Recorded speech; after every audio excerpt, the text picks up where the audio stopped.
Graça e paz, queridos. Chegamos no nosso último dia de exposição bíblica. Chegamos no nosso último capítulo da Bíblia, nos últimos capítulos da Bíblia. E isso é uma alegria muito, muito, muito grande. E é um privilégio poder ter estado com você até aqui, ter o privilégio de ser o último expositor. Eu louvo a Deus por isso, louvo a Deus pela sua paciência, louvo a Deus porque você ficou até aqui e nos deu o privilégio de podermos explicar a palavra de Deus. Eu quero que você se considere um vencedor, porque embora nós saibamos, depois de ter passado um ano lendo a Bíblia, que não é uma tarefa tão complicada assim, nós gastamos muito mais tempo em redes sociais e fazendo coisas que não nos trazem nenhum tipo de crescimento, que quando nós olhamos em perspectiva, ler a Bíblia é uma coisa fácil em termos de tempo. Por outro lado, você precisa de ser perseverante e constante, e você assim o foi. Está aqui, terminando hoje. Alguns tiveram que correr atrás, alguns vão chegar aqui um pouquinho mais tarde, porque por alguma questão ficaram atrasados na leitura, mas vão conseguir chegar. Então, meus parabéns. Quero que o Senhor te encha de alegria e que você possa usar essa vitória para outras vitórias que você terá em sua vida. Então, hoje, antes de nós irmos para a exposição dos 4 últimos capítulos, 19, 20, 21 e 22, eu gostaria muito de orar com você, agradecendo a Deus por esse ano, agradecendo a Deus por termos conseguido chegar até aqui e pedindo a Deus por um 2025 cheio da graça dele. Vamos lá, vamos orar juntos? Senhor, muito obrigado, muito, muito obrigado pelo ano de 2024. Obrigado porque o Senhor nos sustentou. Obrigado, Senhor, pelos dias de alegria que tivemos esse ano. Obrigado também, Senhor, pelos dias de tristeza que o Senhor não nos abandonou. Obrigado, Senhor, porque o Senhor nos sustentou nos dias das perdas, nos sustentou quando nós não tínhamos em quem nos escorar. Obrigado, Senhor, porque o Senhor cuidou do nosso coração. Obrigado porque o Senhor nos manteve firmes, nos ajudou a continuar caminhando sem olhar para trás. Obrigado, Senhor, porque independente dos resultados de 2024, nós chegamos ao final dele, Senhor, com mais uma oportunidade de viver uma vida que te glorifica. Senhor, nós lembramos das palavras do apóstolo Paulo, que quando dizia que o morrer é lucro, mas o viver é Cristo, e que ele ficava em dúvida entre ir, estar com o Senhor ou ficar mais um pouco para fazer o que tinha que ser feito. Senhor, que o Senhor nos leve esse ano a esse mesmo impasse, que estar no céu é maravilhoso, mas estar na terra tem muito propósito. Então que a nossa vida seja tirada desse lugar de irrelevância e levado para o lugar, Senhor Jesus, de extrema relevância, onde a nossa vida faz sentido, a nossa vida faz diferença na vida dos outros, que a nossa vida faz, Senhor Jesus, a ecoar um cântico de adoração a Ti. Não nos permita mais ficarmos indiferentes, não nos permita passar mais um ano, Senhor, sem nos envolver no Teu rio. Nós dizemos em uma alta voz que seja lá o que o Senhor for fazer em 2025, nós só temos um pedido, Senhor, não nos deixe de fora, que nós possamos estar envolvidos em tudo que o Senhor planeja fazer aqui na terra. Em nome de Jesus, em nome de Jesus. Amém, amém e amém. Vamos lá, queridos. Apocalipse 19 vai terminar, ele começa falando sobre a queda da Babilônia, ele continua dizendo sobre a queda da Babilônia. Nós já estudamos sobre o que é a Babilônia. A Babilônia é a representação do reino contra Deus. Ela é a tipificação, ela é a cabeça da estátua, ela é a cabeça de ouro daquela estátua que o Nabucodonosor viu em sonho e Daniel interpretou. E a Babilônia é um arquétipo que depois a Pérsia vai assumir esse arquétipo, depois nós vamos ter a Grécia assumindo esse arquétipo, aí depois finalmente Roma e todo outro governo que se posiciona como um reino autossuficiente e que se levanta contra a adoração do Senhor. E aí nós temos aqui o povo que está lendo, olhando para essa Babilônia como sendo Roma, mas nós temos também uma perspectiva futura desse governo que tem sua base na Roma antiga, mas é uma Roma nova, ou seja, é uma Roma que talvez não esteja ali sendo chamada de império. e nem mesmo talvez seja chamada de Roma, mas que tem todas as características de um governo anti-Deus, secularizado. O mundo está caminhando para isso. E aqui a primeira parte do capítulo 19 é realmente a celebração da queda da Babilônia. Todos clamam, todos se alegram, os 24 anciãos se alegram, os quatro seres viventes se alegram. O verso 2 vai dizer: pois verdadeiros e justos são os seus juízos. Ele condenou a grande prostituta que corrompia a terra com sua prostituição e cobrou pelo sangue dos seus servos. E mais uma vez a multidão clamou: aleluia! A fumaça dela sobe pelos séculos dos séculos.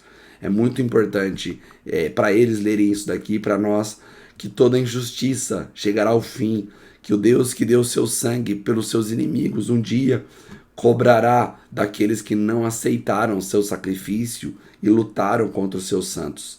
E aí nós vamos, ainda no capítulo 19, ter uma voz chamando João, e quando ele vai olhar, ele vai perceber que é um convite para o casamento, para as bodas do Cordeiro. Ele vai dizer: vamos nos regozijar, vamos nos alegrar e dar-lhe glória, porque chegou a hora do casamento do Cordeiro. A sua noiva já se preparou. Para vestir-se, foi-lhe dado linho fino, brilhante e púrpura.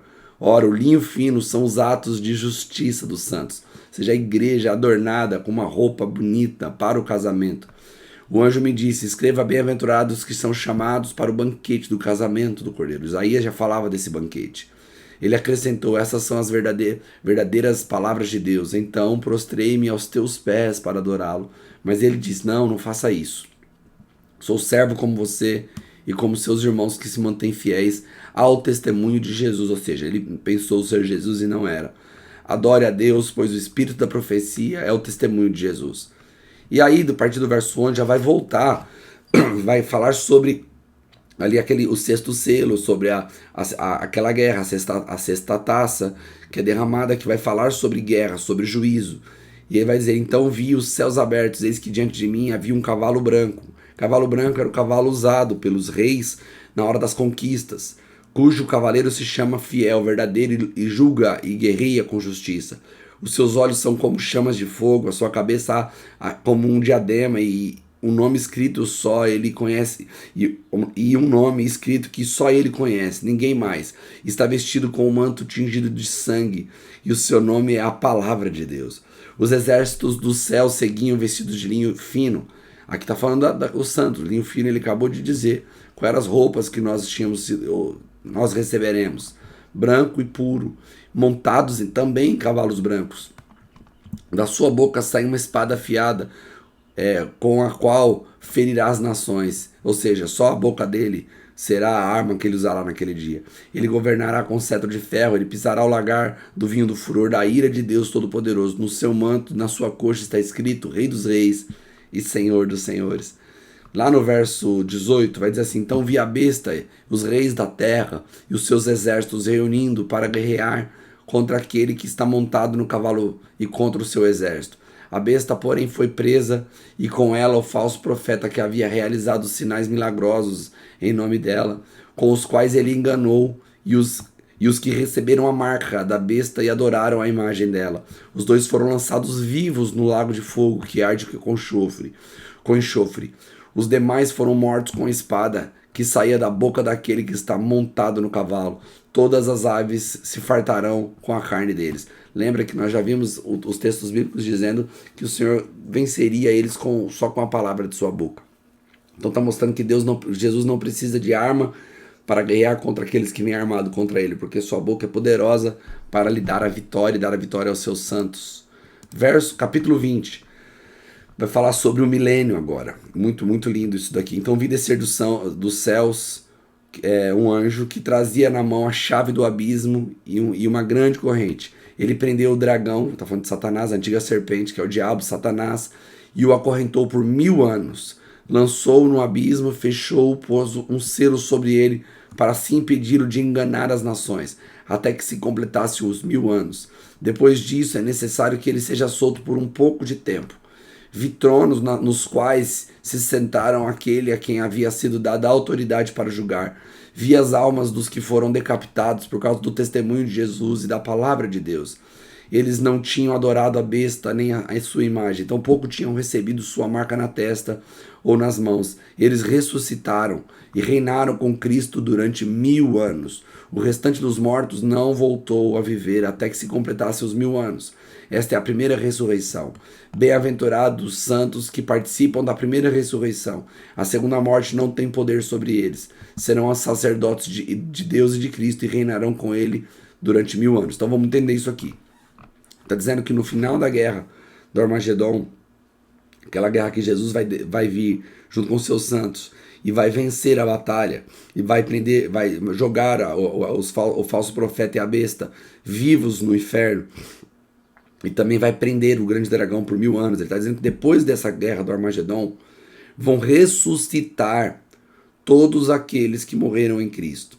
Essa é a primeira ressurreição. E vão ressuscitar para reinar com Cristo durante 1000 anos. Então, aqui, uma leitura um pouco mais direta, fica claro que depois da guerra do Armagedon teremos um milênio, um reinado de Cristo aqui na Terra, por 1000 anos.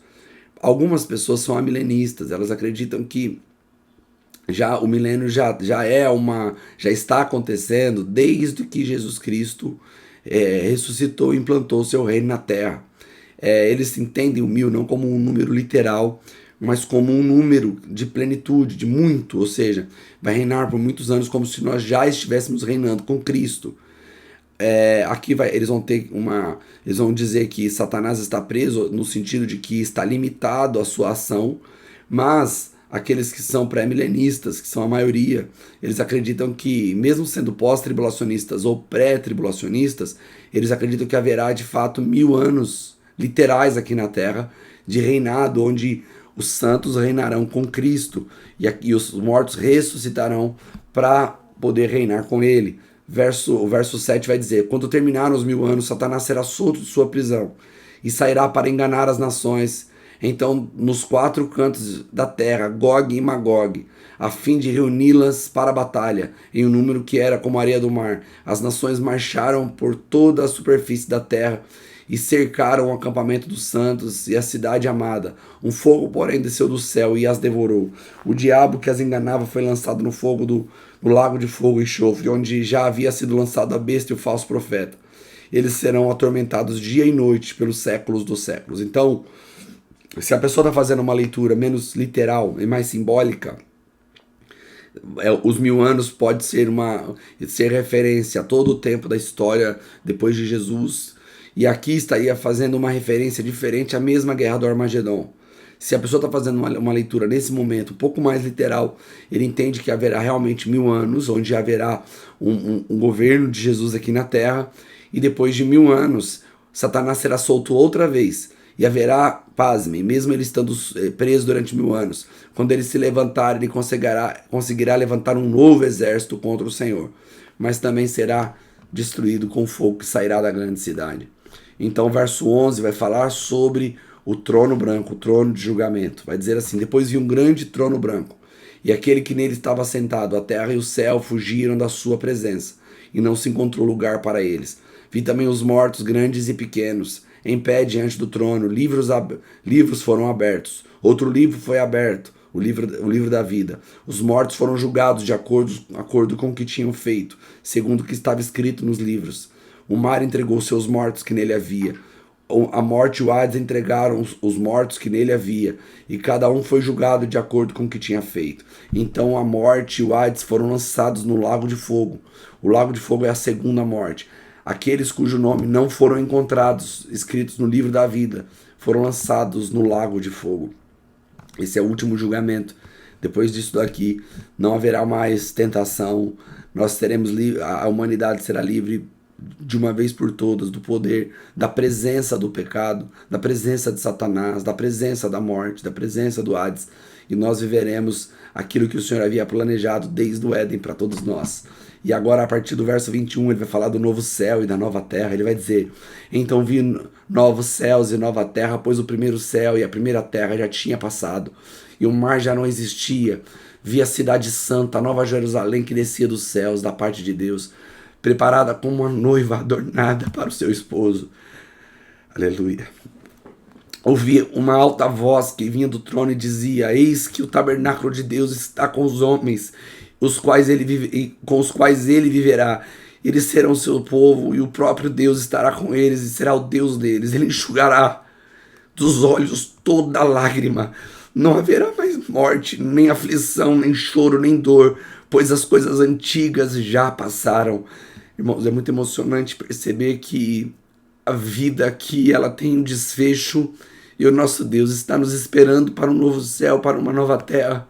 Toda lágrima dos seus olhos, dos nossos olhos, será enxugada, não haverá dor, não haverá tristeza, não haverá sofrimento, não haverá depressão, não haverá câncer, não haverá AIDS, não haverá nenhum tipo de tristeza que possa nos assolar.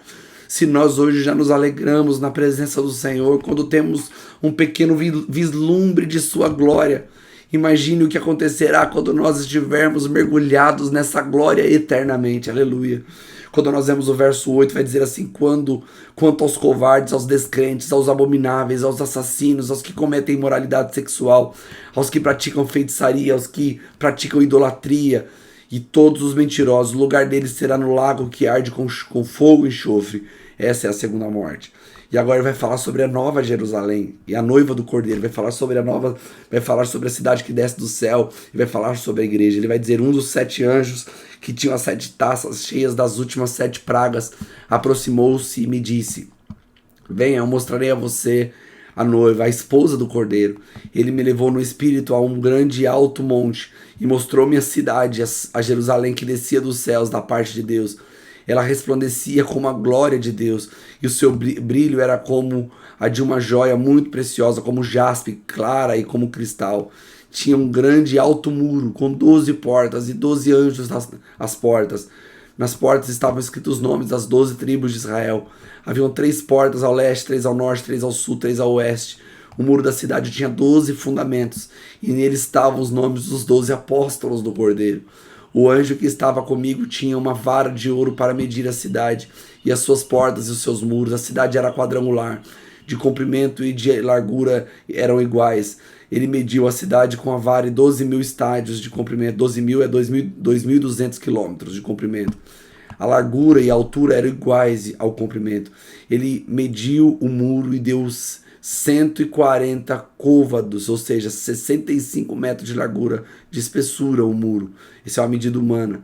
O muro era de jaspe, a cidade era de ouro puro, semelhante ao vidro puro. Os fundamentos dos muros das cidades eram adornados com todas as sortes de pedras preciosas.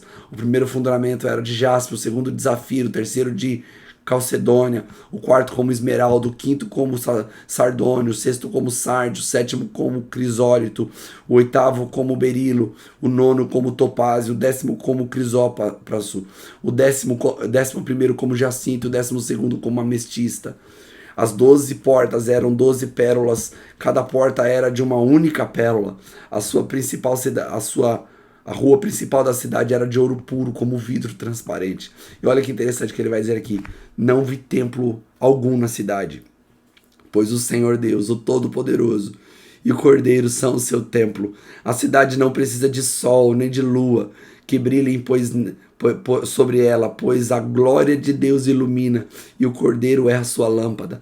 As nações adorarão a sua luz, e os reis da terra lhe trarão a sua glória. Irmãos, aqui é tão grande, tão maravilhoso, que a gente não consegue nem imaginar isso. Quem são essas nações que vêm adorar? Da onde eles vêm?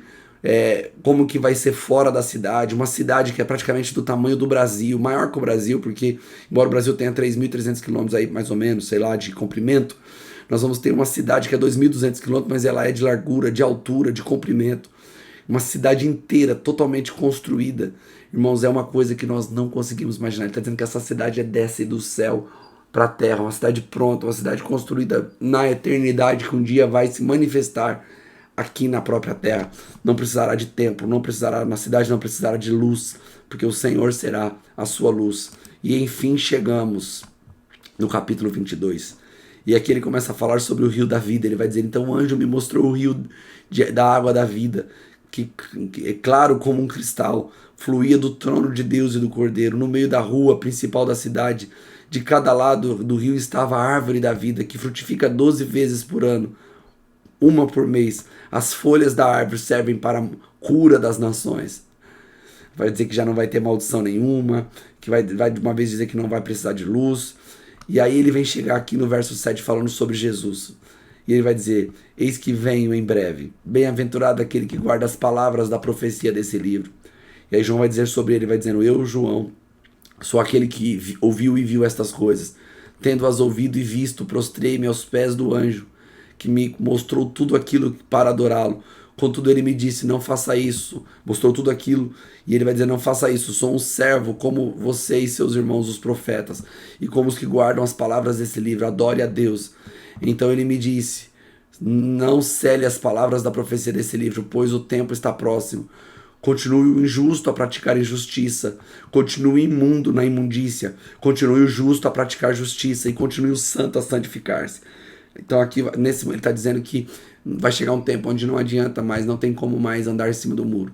Quem é justo vai continuar a praticar justiça, quem faz maldade continuará praticando maldade. Ele vai dizer no verso 12: eis que venho em breve, a minha recompensa está comigo, eu retribuirei a cada um de acordo com o que fez. Eu sou o alfa, eu sou o ômega, o primeiro, o último, o princípio e o fim. Bem-aventurados que lavam suas vestes assim, têm direito à árvore da vida. Ou seja, a árvore da vida está lá, aquela árvore da vida que estava no Éden, ela estará disponível para nós.